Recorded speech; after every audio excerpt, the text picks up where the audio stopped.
아까 이삭 형제도 찬양하면서 이슈가 많다고 그랬는데 요즘 크게 이슈가 되는 것 중에 하나가 버닝썬 사건이죠. 다 알고 계시죠?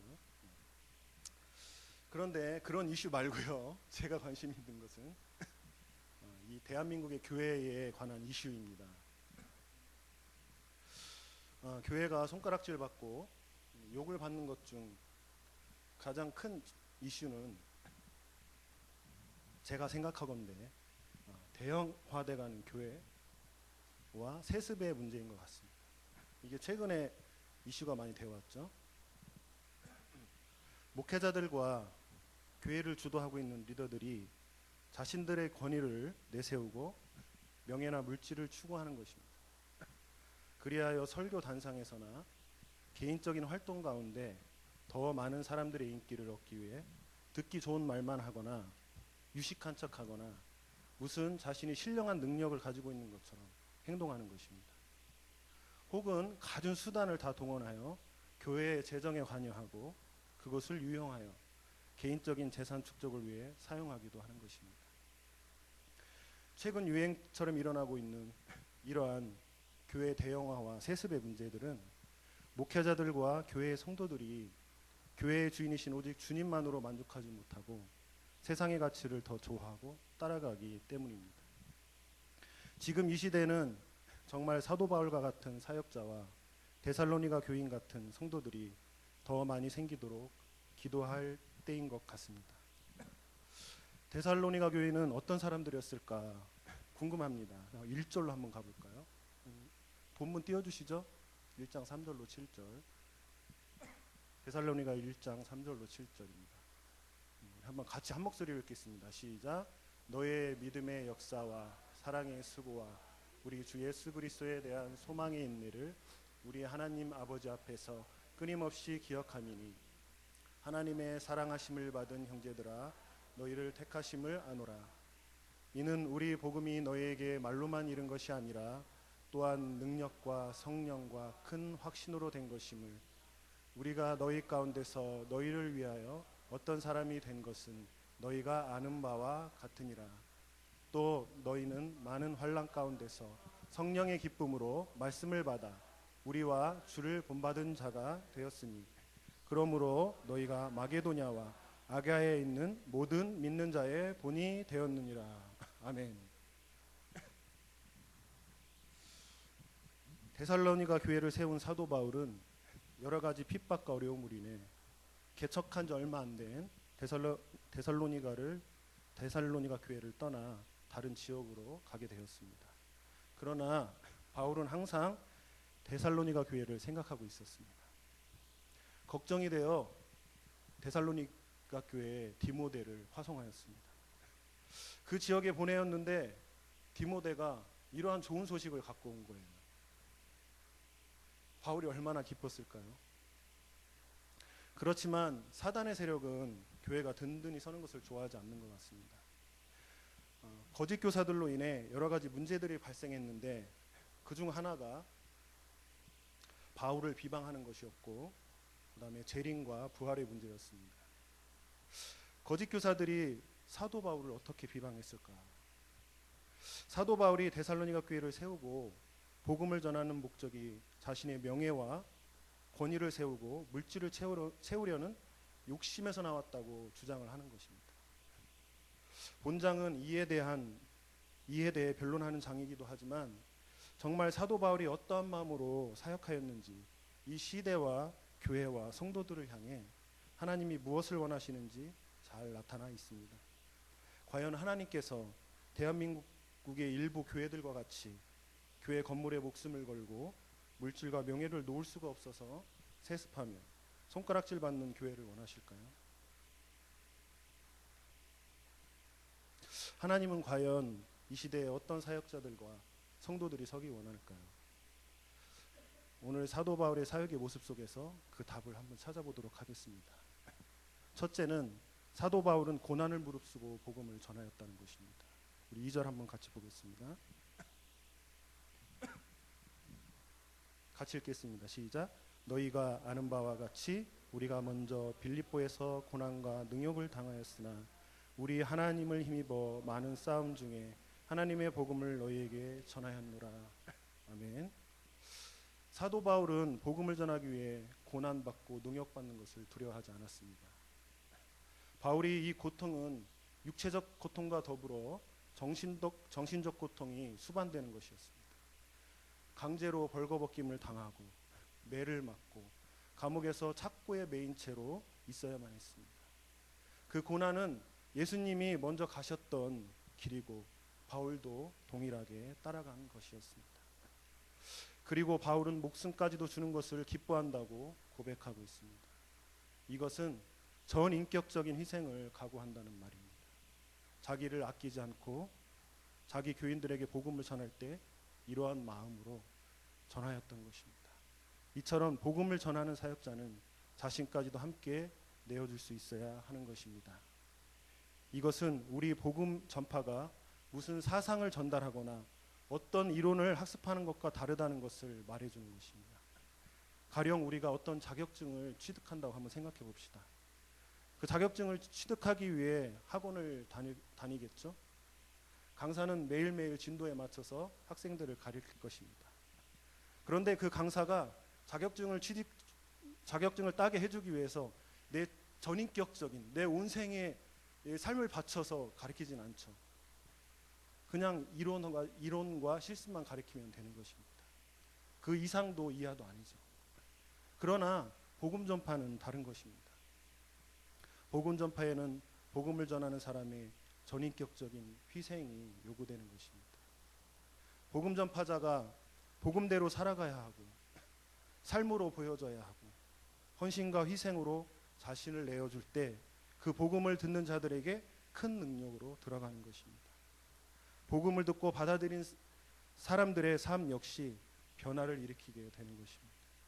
복음은 그 자체의 어떤 사상이나 이론의 수준을 넘어서 사람에게 전인격적인 삶을 살게 해주는 능력이 있는 것입니다.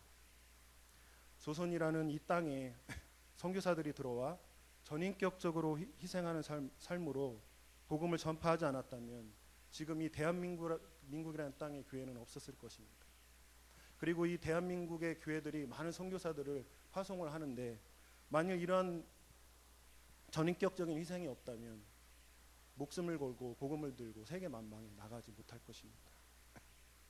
사랑하는 성도 여러분, 복음을 전하는 삶이란 이렇듯 전인격적인 희생이 필요한 삶인 것입니다.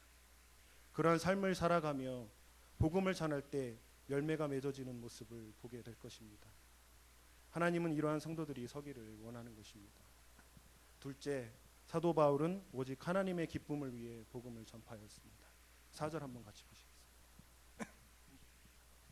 같이 읽겠습니다.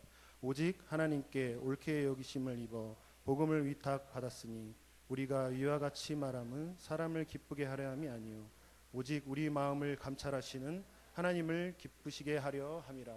아멘. 사도 바울을 비방하려던 자들의 주장은 사도 바울이 명예와 물질을 위해 사역을 하고 다닌다는 것이었습니다. 먼 눈에는 뭐만 보인다고 거짓 교사들은 사도 바울을 그렇게 깎아내리려고 했습니다. 그러나 사도 바울의 사역의 모습을 보면 그것은 터무니없는 거짓말임을 깨달을 수밖에 없습니다. 사도 바울은 절대로 사람과 세상의 영광과 유익을 위해 사역하지 않았습니다. 그 증거가 바로 데살로니가 교인이었고 하나님이었습니다. 데살로니가 교인들은 이미 알고 있었습니다. 사도 바울이 어떻게 사역을 했는지 말입니다. 만약에 사도 바울이 명예와 물질을 위해서 사역을 했다면 먼저 데살로니가 교인들이 알아챘겠죠.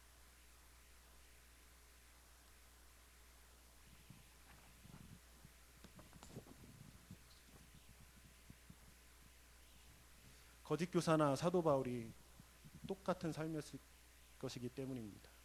그러나 사도 바울은 뭔가 달랐습니다. 사도 바울의 헌신과 희생을 보았습니다. 어떻게 사역을 해왔는지 이미 다른 지역에서도 소문이 나 있었습니다.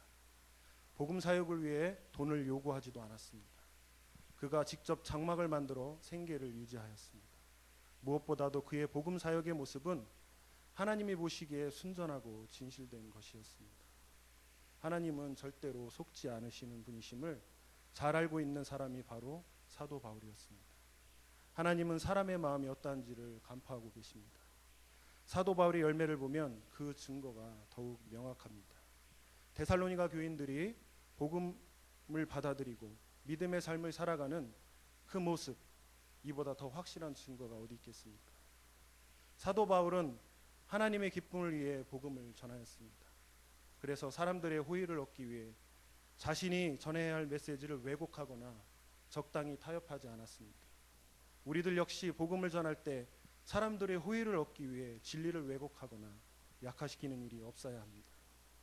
이렇게 복음을 왜곡시키고 사람들과 세상의 눈치를 살피다 보니 세상 사람들이 복음을 우습게 여기고 목회자와 교회가 약해지거나 타락을 하게 되는 원인이 되는 것입니다. 그러므로 성도 여러분, 우리가 복음을 전하는 이유가 하나님을 기쁘시게 하는 것이 되어야 합니다. 이를 위해 우리는 복음을 바로 알아야 합니다. 그 복음의 진리를 사실 그대로 전해야 합니다. 교회의 성장을 위해, 개인의 영달을 위해 복음을 왜곡하고 사람과 세상과 타협을 해서는 안 되는 것입니다. 이는 하나님의 준엄한 심판을 면치 못할 중대한 범죄임을 알아야 합니다. 그래서 우리 성도들은 하나님 앞에 바로 살아가야 합니다. 하나님을 기쁘시게 하기 위한 삶, 그 삶을 마음에 새기고 그렇게 살아가야 합니다. 셋째, 사도 바울은 사랑과 희생으로 복음을 전하였습니다. 우리 7절과 11절 한번 같이 읽겠습니다.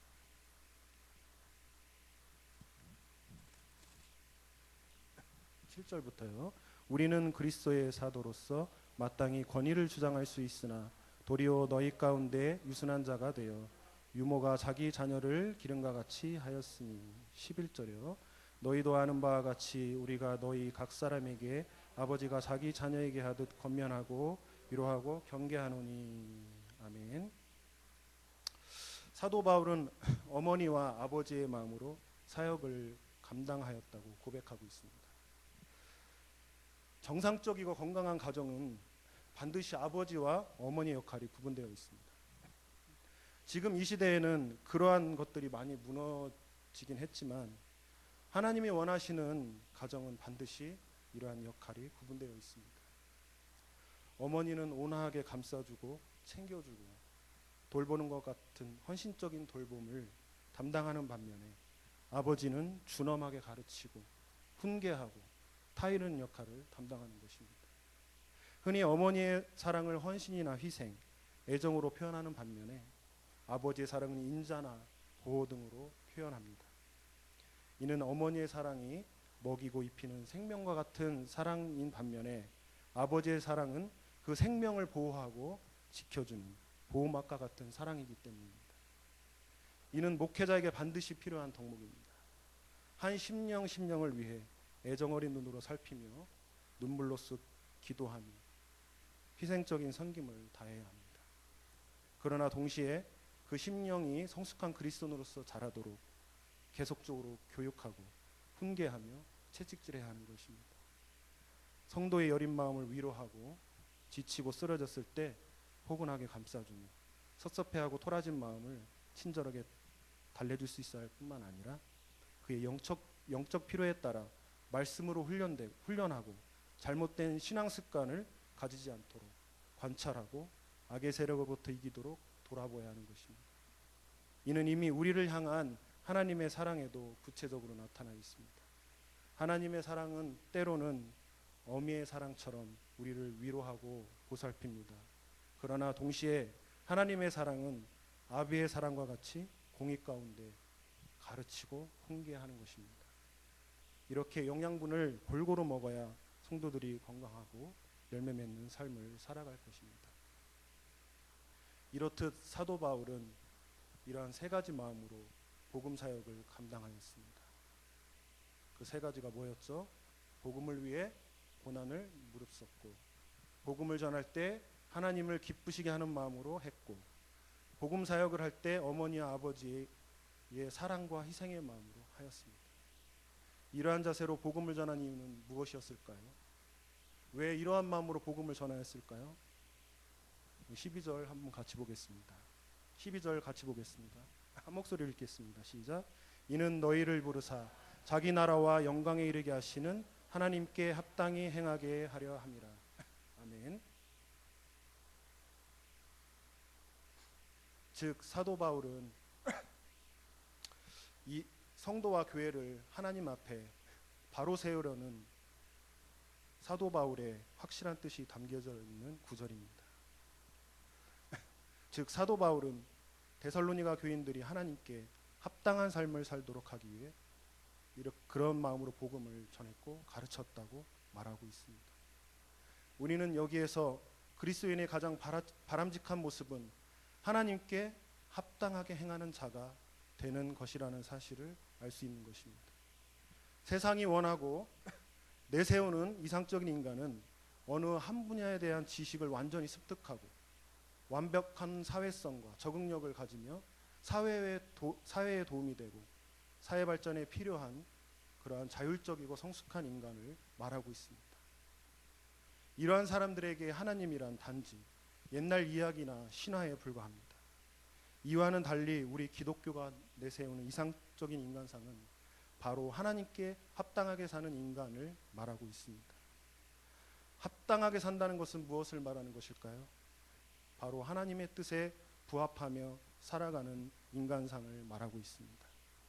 결국 하나님께서 내 삶 전체의 중심의 자리를 잡아 그 뜻에 맞게 살아가는 사람을 길러내는 것입니다. 하나님을 자신의 삶의 주인으로 모시고 사는 것입니다. 이러한 사람은 세상의 가치관에 따라 살아가지 않고 성경적 가치관을 가지고 살아가는 사람입니다. 지금 이 시대에 특히 대한민국의 교회와 성도들에게 하나님은 이것을 요구하고 계시는 것 같습니다. 세상의 명예와 권력과 물질을 쫓아가는 교회와 성도가 되지 말고 오직 하나님의 나라와 그 영광에 참여하여 아직 완성되지는 않았지만 장차 도래할 그 나라와 영광을 바라보고 소망 가운데 맡은 바 소명을 잘 감당하기 바라는 것입니다. 부디 헛된 것을 쫓아가지 말고 사도 바울과 헌신된 데살로니가 교인들과 같이 믿음의 역사와 사랑의 수고와 우리 주 예수 그리스도에 대한 소망의 인내를 우리 하나님 아버지 앞에서 끊임없이 기억하며 살아가길 바랍니다. 12절에 보면 앞에 보면 이는 너희를 부르사, 이 내용이 목회자에게만 해당되는 게 아니죠.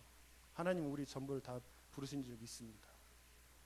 그래서 우리는 사도 바울이 이런 세 가지 마음으로 사역을 한 것처럼 우리는 그렇게 살아가야 될 줄 믿습니다. 복음을 위하여 고난을 받는 것을 두려워하지 않고 복음을 전하는데 하나님의 기쁨을 위해서만 전하고 그리고 사랑과 희생의 마음으로 가지고 섬기고 복음을 전하는 그런 하나님의 자녀가 되기를 소망합니다. 우리 같이 한 찬양 드리겠습니다.